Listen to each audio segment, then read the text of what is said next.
This is the Almost Timely newsletter for the week of April 6th, 2025. Content authenticity statement: 100% of this week's newsletter is generated by me, the human. In fact, we'll might have a little bit of AI in the video portion here, but not a ton. The big plug this week: it is 9 days until my next AI course, Generative AI Use Cases for Marketers, drops. And I'm super happy about this one because, unlike previous courses, this one is, I give you all the pieces you need to try stuff out. So if you are watching this and you saw me at Social Media Marketing World and the examples went by really fast, the course contains all those examples and then some, and with a lot more time for you to step through the process and me explaining it. So go check that out. What's on my mind this week? Generative AI Strategy Part 4, Deductive and Inductive Reasoning. Again, this is part of a series I didn't know I was doing. We'll start off with a quote. "You know my method. It is founded upon the observation of trifles." Those words, spoken by Sir Arthur Conan Doyle's Sherlock Holmes, are a starting point for applying AI today. When it comes to applying AI, almost everyone struggles with where to begin. How do we know what to apply AI to? How do we determine whether or not a task is well suited for AI? We know the foundations, the basics, the elementary, my dear Watson. Generative AI, especially large language models, are best suited for tasks that involve language. Right? Image generation models, it almost goes without saying, are best applied for image generation, though there's actually some funky stuff going on with language models and image models, but that's a different newsletter issue. Beyond that, though, people are stuck. Last week at Social Media Marketing World, many of the use cases and questions I heard in sessions, on the floor, at the bar, revolved around people being stuck, applying AI to obvious basic problems like write some social media content, make some ads, write a blog post. And there's nothing wrong with that, but like I've said many times, that's like flying a Harrier attack jet to the grocery store.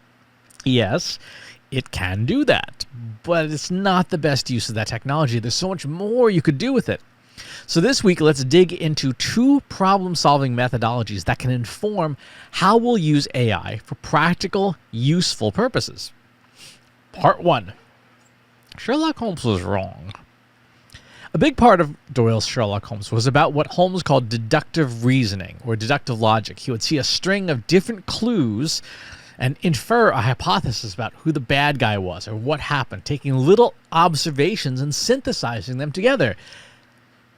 That's not deduction. Now, we can forgive Conan Doyle for it because it's become more clear in recent years, but that's not deduction. That's the opposite of deduction. That is something called inductive reasoning or inductive logic. Take small stuff gathered up and make it big, synthesizing a conclusion from different, seemingly unrelated pieces. What is deduction? Taking a general principle and applying it to a specific situation. Here's an example. We know that salt, right? Salt decomposes in water to sodium ions and chlorine ions.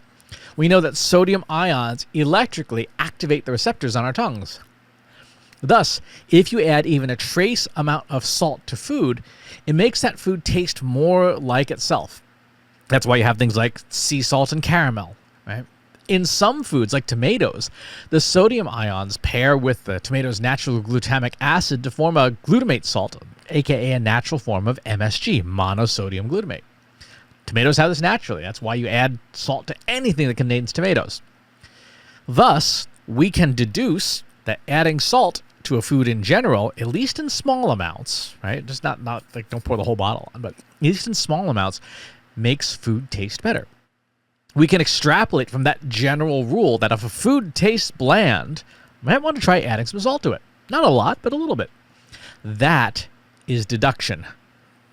Big rule applied to lots of little things. Deduction. So what is induction? Induction is the opposite, where we try to take assembled data to form a conclusion, to form a result. It's dinner time, and you haven't planned anything. You open up the refrigerator, the pantry, and you look at what you have. You got some pasta, some rice, some Parmesan cheese over here, some butter, some frozen chicken. From that, you might be able to inductively reason, hey, I have enough things here. There's some salt and pepper. I could make a chicken Alfredo. Right? I could make a fettuccine Alfredo with some chicken. That's inductive reasoning, where we see things that are disconnected and we figure out, we put it all together. Now, here's the thing. We rarely ever use solely one form of logic or reasoning. In the previous example, you got to know what an Alfredo dish is, a rule, to know that you can construct one from the ingredients you have. If you had no idea what an Alfredo dish is or how to make one, by the way, there's no cream in historical Alfredo dishes, you wouldn't know, like, oh yeah, I have the ingredients to make that. If we think of deductive reasoning as a top-down approach, taking known knowledge and applying it, then inductive reasoning is a bottom-up approach, taking disparate data and unifying it. Being able to use both appropriately is how we can quickly solve problems. Most people are reasonably good at deductive reasoning because it's taking what's known and extending it or amplifying it. It's one of the reasons why you see so many sales pitches for companies employing analogies, because analogies are a kind of deductive reasoning. You can go to pitch day for some VC and say, we're the Uber of food delivery, we're the Uber of this, we're the Uber of that, or we're the Salesforce of public relations. Whatever metaphor or analogy you want to use, it's building on the knowledge that someone has of a core principle, automated delivery of something that's people-powered by contractors, and extends it, right? So it's not new. It's taking what's already known and extending it, maybe to a different use case. That's deduction. Not as many people are as good at inductive reasoning, largely because we humans have trouble understanding how disparate things connect. And in many cases, we apply biases, which are a form of deduction, right? It's a rule we have in our heads to that data. We form, or worse, bring preordained conclusions when we don't understand data. This is natural for us. Think how many times you as a child or even as an adult, laid on the grass and stared up at the sky and at the clouds in the sky, and you're like, oh, there's a giraffe and there's a sheep and there's a whale. You're imagining animals or other shapes in the clouds. They're not those things, right? They kind of look like those things. You're applying a preordained pattern to disorganized data, and that is not inductive reasoning, because you got a rule, 4 legs, long neck, giraffe, right? The absolute worst example of this is in curiosity. When someone arrives to data with a preordained conclusion that they apply to the data, they say, oh, our brand is the most popular brand in the marketplace, so this data needs to say that. I want you to, I actually have seen this. There was a company a long time ago, 25, 30 years ago now, called Burnett Research in Boston, Massachusetts. They've been out of business for a number of years, for good reason. They were a market research company. They did surveys, but they did them in exactly the wrong way. Instead of saying, let's survey the audience to understand them, people would call them up and say, I need a survey that says this. And they would go and field that and force the data to say that. It's absolutely horrible. Worst possible way to use data.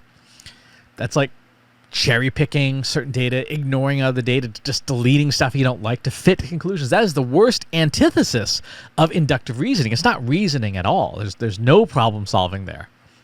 So don't do that. So that's deductive versus inductive reasoning. Part 2, problem solving. If we extend this idea of deductive and inductive reasoning, top down and bottom up, it's pretty clear that we have 2 solid approaches for figuring out a problem.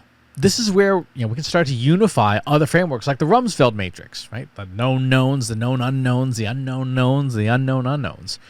When we know what we know, and when we know what we don't know, we have an understanding of the rules, of the principles. From there, we can start the process of problem decomposition, deductive reasoning. For example, let's say we know we have a sales target of $1 million. Got to make $1 million this year. We know that's the goal. We know the end state that we're after. There's no confusion about that. How we get to the $1 million might be the question mark, but we know what the ultimate conclusion has to be. So we start using deductive reasoning. We start extending our knowledge. We have a sales funnel, like the timeless, awareness, interest, evaluation, consideration, purchase, or awareness, interest, desire, action. Take the metaphor of your choice. We decompose our data into those stages. Awareness, consideration, evaluation, and purchase is a great one. We identify which conversion rate is the lowest, maybe between stages, from stage to stage. So what's the conversion rate from awareness to consideration, from consideration to evaluation, from evaluation to purchase? Identify which stage's conversion rate is the lowest. Maybe we have trouble converting prospects to leads. Maybe we struggle with turning leads into opportunities. Maybe sales shows up drunk every day and opportunities never close. Whatever the case may be, once we identify the weakest link in our chain, we start decomposing what's wrong in that section. What are the strategies and tactics we use to convert leads to opportunities? We drill down until we find different granular items to test and improve. Ultimately, ideally, resulting in changes that improve our conversion rates overall, right? If you fix the weakest link, everything else gets better. That is deductive top-down problem solving. It's problem decomposition at its finest, taking a known problem and breaking it down into granular atomic units so that we can apply solutions to the individual pieces. If we look at the other half of the Rumsfeld matrix, we don't know what we know, and we don't know what we don't know. Bottom-up reasoning makes a ton of sense. We start gluing together the pieces we do have, organizing and classifying them until we can see what we're working with. Think of a jigsaw puzzle, but one you lost the box for. You have no idea what the final image is supposed to be, so you start from the bottom up. You find the edges, you put together the edges, and you work your way from the outside in. Now, imagine that jigsaw puzzle not only lost its box, but lost some pieces along the way too. Maybe you found it in your kid's room, stuffed in a plastic bag. You don't know what you don't know, and you don't know what you don't know what you do know and what you don't know. What pieces are missing? So you start to put it all together until you arrive at a puzzle where you can infer the missing pieces, as long as there aren't too many, and you can infer what the picture as a whole is. In the context of marketing, this is where you know something's not right, but you don't know what. You don't know what data you have. You don't know what data you don't have. Maybe you have Google Analytics data, your social media data, and a few other things. But you also know there's stuff you don't have or you can't access. In that situation, you do the best you can, synthesizing the data together, seeing what the data tells you directionally, even if it's not perfect, and you end up with a conclusion that you can eventually fit onto something like a marketing operations funnel. So, what does this all have to do with generative AI? I'm glad you asked. Part 3, applying AI. Generative AI helps with these two approaches in different ways. For deductive top-down reasoning, top-down problem decomposition, AI can help you start to pick apart the problems, decomposing them into their components. You'd start by telling it what the situation is, providing whatever context and information you have to help it decompose the problem. In the example of the sales funnel, you take your existing sales funnel data and all the data from it, plus whatever knowledge you have about your sales funnel, and you hand it all to AI. You ask it to help clarify what questions it has, what data it still needs, and you'd provide as much as you could. Here's what you shouldn't do, however. Don't just hand the entire problem over to AI. Why not? Because almost all generative models, even the state-of-the-art models today, simply can't do the decomposition of a problem well. There are literal technical reasons why the architecture can't perform that task related to how much data they're allowed to output and how much data they can store in their short-term memories. Instead, what we have to do is a top-down deductive approach to break down the problem into components, then determine what components are a good fit for AI to work with. For example, if there are math issues in your process, like evaluating stage-to-stage conversion rates, that is a poor fit for generative AI. Any part of our process that involves computation would not be something we want AI handling because it's bad at it.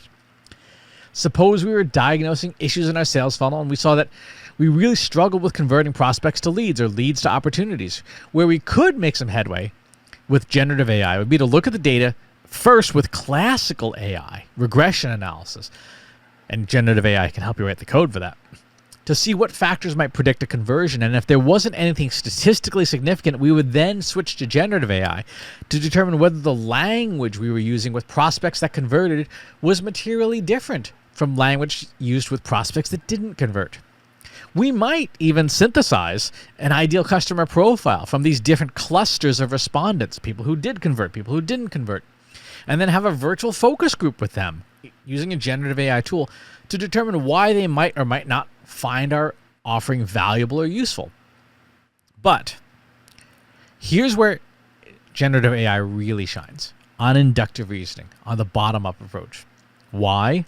The very nature of the Transformers architecture that powers today's generative AI tools makes it an ideal fit for finding patterns and connections in disparate, seemingly unrelated data, like the conspiracy quest board and It's Always Sunny in Philadelphia. There's sometimes so much data in so many places, in so many ways, we simply can't put it all together. That is generative AI's strength. Unlike humans, who are focus engines, we are focus engines. Generative AI models can't help but to see everything all at once. That is their very nature, and why prompting to focus on a specific thing is so difficult for them, because they're literally seeing everything. For example, as I demo in the generative AI use cases course, you can take all your analytics data that's been processed, that part is important, and dump it into a generative AI system to ask it to see what it sees. Have it pull out its collection of red yarn and start making connections, including many things that might or might not be obvious to the unaided eye. The key to making this work is giving generative AI context without conclusions, the opposite of deductive reasoning. Instead of saying, our sales are down 15%, here's a bunch of data, tell me why, we take a page from Sherlock Holmes, who famously said, it is a capital mistake to theorize before one has data. Insensibly, one begins to twist facts to suit theories instead of theories to suit facts. We asked the model instead to look at the marketing data, provide it what we did to generate that data, and then ask, without bias or prejudice, to explain what it sees. What connections can it make? What patterns can it detect? The AI model can help us explore the problem space thoroughly and potentially find connections that we missed in our own observations of the data. Let me show you an example of this. I have here, we'll start with Google's Gemini Pro, which is the newest, latest, and greatest. And I'm going to start with a very straightforward prompt. I'm going to start by saying, you're a marketing analytics expert with all the usual stuff. I'm going to give you some screenshots. Your objective is to help me understand what's going on with our marketing. I'm going to have you read and summarize what's in each document. Don't attempt to strategize or provide a big picture analysis yet. We don't want to do that. Just summarize each discrete document in an outline format of what you see. Be thorough, precise, comprehensive, and complete. I'll provide you information with my business as well about being a keynote speaker. And let's give it a big old pile of screenshots. I'm going to give it a ton of screenshots from all the different services. We'll see if it can handle all these. You can see I've got some LinkedIn stats in there. I've got some X stats, some Threads stats, some Blue Sky stats. I've got YouTube stats. I've got a couple of PDFs. Oh, I forgot the PDFs. I need to put the PDFs in there. I got my YouTube and Facebook PDFs to go in here from my Agora Pulse software. I've got Google Analytics 4 data and a lot of it. And we're going to do exactly what the prompt says and say, what do you see in this data? Okay, we have an absolutely exhaustive analysis now of all of the data that I provided. And you'll notice that we're not having it do math, right? We're giving it all the preordained conclusions. We now want it to summarize it to understand what it is we're looking at. And now we can say, based on the data you've analyzed and the background information I've provided, now synthesize an overall assessment of my marketing. What's working? What's not working? What's missing? What should I do more of? What should I do less of? What am I not doing that I should be? We're not giving it a preordained conclusion. We're not saying, tell me how to improve my marketing or tell me how to increase my number of leads or whatever. We're saying, what do you see in here that we can synthesize and do that bottom-up assessment of our data? And let's see what it says here. We have overall assessment. What's working? Thought leadership, SEO, LinkedIn, website. What's not working? Facebook, YouTube viewership decline, comment engagement, performance on X, which is not a big deal. Key event rate accuracy. What's missing? Cross-channel strategy, refined conversion tracking, strategy for YouTube, etc. What should I do more of? Promote and leverage the newsletter. Yeah. High-value SEO content. Engage on LinkedIn. What should I do less of? Empty calories content on Facebook. I post no content on Facebook at all, so that's not a surprise. relying on broad key event metrics, get away from those. What am I not doing that I should be? Investigate traffic anomalies, test interactive content formats, seek deeper social media integration. So there's some things even in there about social media integration. Like, yeah, that's interesting to look at what my marketing might look like if I were to address those things. That's bottom up. That is inductive reasoning. Given all these pieces, what could we infer? What could we induce sounds weird, but what could we conclude from that information? Part 4, innovation versus optimization. All this stuff circles back to the discussion we had in the last 3 strategy issues about optimization and innovation. By default, taking a top-down approach, a deductive reasoning approach to problem solving, is inherently an optimization approach. We start with a conclusion, and we want to pick apart the process to get to that conclusion. In the example of our sales funnel, we're talking about improving the sales funnel, improving our sales, our closing rates. That presumes our sales funnel is correct. That presumes that our product market fit is correct. That presumes many things are correct, and that there's some aspect of our current processes and procedures that needs tuning, but the general direction strategy we're pursuing is correct. That's a big assumption. That, in a nutshell, is optimization. We pursue bigger, better, faster, cheaper, with the assumption that what's for sale is what the customer wants, and we need to find higher value ways of delivering it. If we pursued a bottom-up approach, an inductive reasoning approach, we might see things that don't make sense, that don't fit into the way we do business. As I was writing this newsletter, someone sent me an email asking if my company can build an AI agent that performed a very specific, unusual task. We don't do that yet, but it got me thinking, perhaps we could, or at least teach someone how. Because bottom-up inductive reasoning doesn't start with a preordained conclusion, it leaves room for magic, for discovery, for surprise. It leaves room for innovation, for finding something new and unexpected that could change the course of our business. And as we started in the introduction, you rarely use one form of reasoning over the other strictly. We use a combination of deductive and inductive reasoning all the time. What changes is how deliberate we are, how self-aware we are about our problem-solving strategy. What are we doing? How are we going to try and solve this problem? Is it a top-down approach? Is it a bottom-up approach? Is it a blend of the two? Generative AI is very good at obeying our instructions, but if our instructions are not clear because we're not clear ourselves, we will not make the most of its power. Think through the problems you're trying to solve, determine what approach you're currently using, and then determine whether or not that is the best approach for the problem. That's how you get more out of AI. That's how you identify use cases for generative AI. All right, what else happened this week in content? We covered... what did we cover? Oh, yeah, we did Vibe marketing this week. That was last week's newsletter plus the live stream talking about giving in to the vibes and stuff. Watch the live stream. It's a lot of fun. Let's see. We got, upcoming jobs. We have Business Development Manager at HealthWorks AI, Chief Marketing Officer at Elisa for Life, Director of Growth at Telos, Director of Marketing Analytics and Operations at ActiveCampaign, Director of Marketing Planning Operations at I2C, Global Lead Generation Manager at Lotus Interworks, Growth Marketing Manager at Bold and Beyond, Head of Marketing at Compute Exchange, Head of Marketing at the New York Speech Coaching something, Marketing Analyst at Voivana. Some of these names. Marketing Analyst Consultant at EXL, Product Marketing Manager at Insight Global, and Social Performance and Insights Manager at the MF Agency. Yeah. Upcoming events. I have Trace One in Miami, followed by Content Jam in Chicago, followed by SMPS in Washington, D.C., and then Toronto. And in this fall, Marketing Process B2B Forum and the Marketing AI Conference. So it is conference season now. I am traveling a lot. I'm on the road for another 5 weeks at all these different events. So if you're going to be at them, come up and say hi. Would love to meet you in person or see you again if we've met already. That is going to do it for this week's newsletter. Thanks for tuning in. We'll talk to you on the next one. If you enjoyed this video, please hit the like button. Subscribe to my channel if you haven't already. And if you want to know when new videos are available, hit the bell button to be notified as soon as new content is live.